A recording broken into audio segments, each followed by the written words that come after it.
That morning, the sound of sirens echoing through the pines wasn't what woke me. Her voice was. Sharp, commanding, dripping with authority she never actually had. By the time the Rangers pulled up, half the neighborhood had gathered phones out waiting to watch me get dragged away from my own cabin. I remember thinking, if irony had a face, it'd look exactly like hers, Marlene, the self-appointed queen of Pine Ridge HOA. And the best part, she had no idea the man she was calling the cops on was the one who owned every inch of land beneath her feet. I guess I should start from the beginning. I bought that Lakeside cabin a few months before a quiet retreat from city life tucked into the mountains.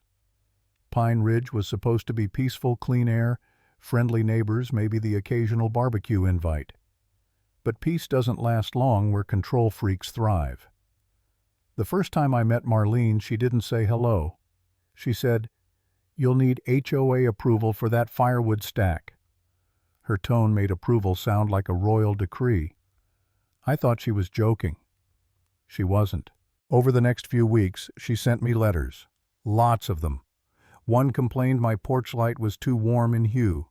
Another said the unregistered vehicle in my driveway, a beat-up truck older than her manicure, violated community aesthetics. Each letter signed, Marlene W. HOA President. Like it was a badge of honor. At first I ignored her. I figured she'd get bored once she realized I didn't play the game. But she didn't stop. She escalated. One afternoon I came home to find a bright orange notice taped to my door. Unauthorized structure subject to removal. The structure she meant, my dock. A dock that had been there longer than the HOA itself. That's when I realized this wasn't about rules, it was about power. Marlene didn't enforce order, she fed on it. Every petty infraction gave her another reason to remind people who was in charge. I tried to reason with her. Sat down with her at the community center, offered to show my property deed. She refused to even glance at it. The HOA manages everything within the ridge, she said, smiling that tight, smug smile. If you live here, you play by our rules. Something about that stuck with me. If you live here. Like she thought she could decide who belonged and who didn't. Weeks passed. Her harassment turned public. She'd make a scene whenever I walked by, telling neighbors I was that troublemaker with the illegal cabin. I'd find anonymous complaint slips shoved under my door. She started sending inspection officers to survey my compliance. None of them had real credentials, just clipboards and matching smirks. And then came that morning. I was sipping coffee on the porch when I saw her storming up the gravel path, smartwatch pressed to her wrist, barking into it like a cop on a sting. Security. Yes, there's a trespasser on the ridge, she said, glaring at me like I'd broken into her palace. I set my mug down slowly, more confused than angry. Trespasser, I asked. You sure you're at the right cabin? She jabbed her fingers toward me. You don't belong here. This is HOA land. You've been warned. The audacity almost made me laugh. Marlene, I said you might want to check your paperwork before calling the cavalry. But she was already yelling into her watch, demanding backup. Within minutes, 2 Ranger trucks rolled up, lights flashing.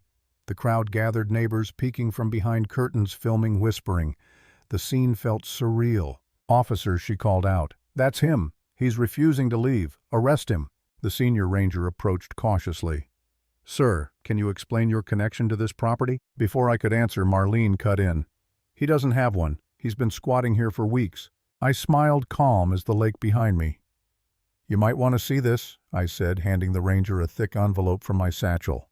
Inside were copies of my deed county records and a registry certificate, all legally verified.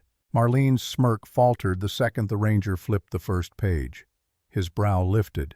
Then his whole expression shifted from neutral to stunned. Ma'am, he said, according to these documents, this cabin and the surrounding land belong to him. For a moment, silence.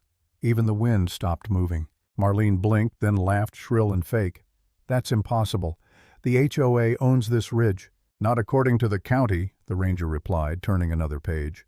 These are legitimate, signed and sealed. Her face drained of color.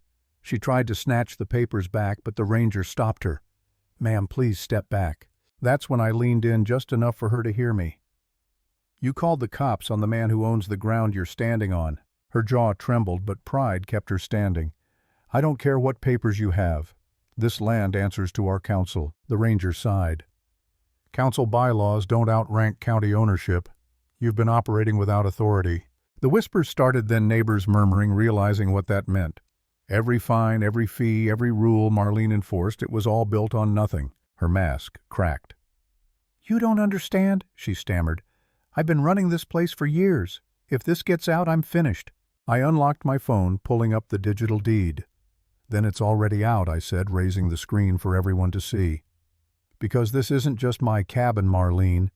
This entire ridge, every home, every tree sits on land my family's owned for generations." The ranger's radio crackled.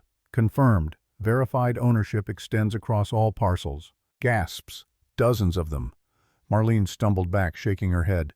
"No, no, that can't be right." "It's right," I said softly. "And your little empire?" "It's done." That's when she snapped. She lunged at me, claws out, shouting, "He's lying! You can't own it all!" The ranger caught her mid-swing, locking her arms. Cameras flashed. The crowd was eating it up, neighbors recording, voices rising. "You took $6,000 for that fake fence permit," someone yelled. "You threatened to evict my family," another shouted. The mob grew restless. Marlene twisted, wild-eyed. "Don't believe him.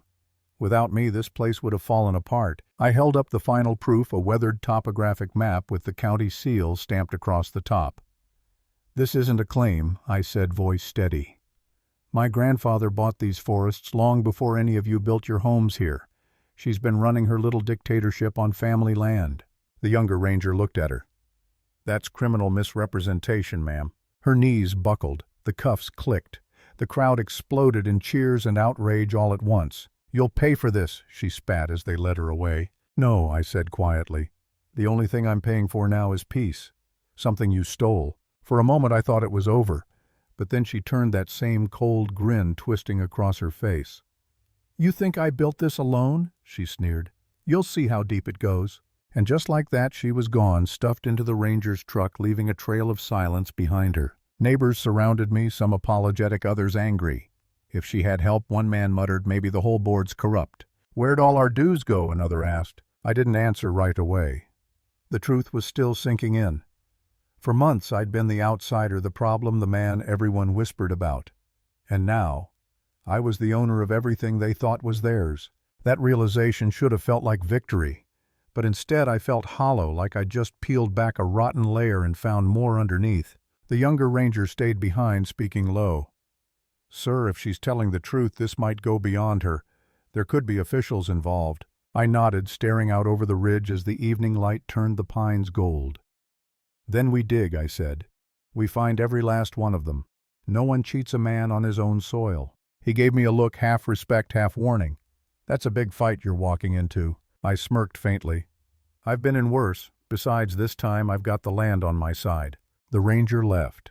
The crowd dispersed, and I stood there on the same porch where it all began, the wind rustling through the trees that were now officially mine. But beneath the relief, something darker stirred. Because Marlene was right about one thing: power like hers doesn't grow in isolation. It spreads, feeds on greed, hides behind bylaws and fake authority. And if she had roots here, there were probably more like her elsewhere, people who believed control gave them purpose. As the last ranger truck disappeared down the road, I whispered to myself, "Let them come. This time I'll be ready." And that's the funny thing about power. It only exists as long as people let you believe in it. Once you stop, once you stand your ground, everything built on lies crumbles in seconds.